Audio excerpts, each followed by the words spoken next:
Hey guys, so today I'm going to show you how to properly get into your snipping tool.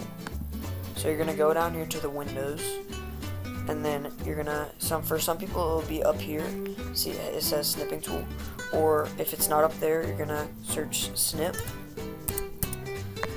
and then it should pop up, and then you're going to want to click open,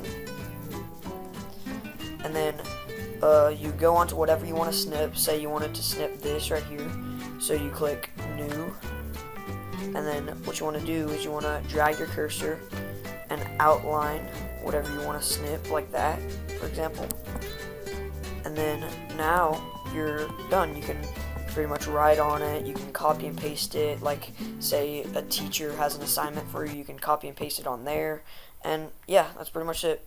Bye.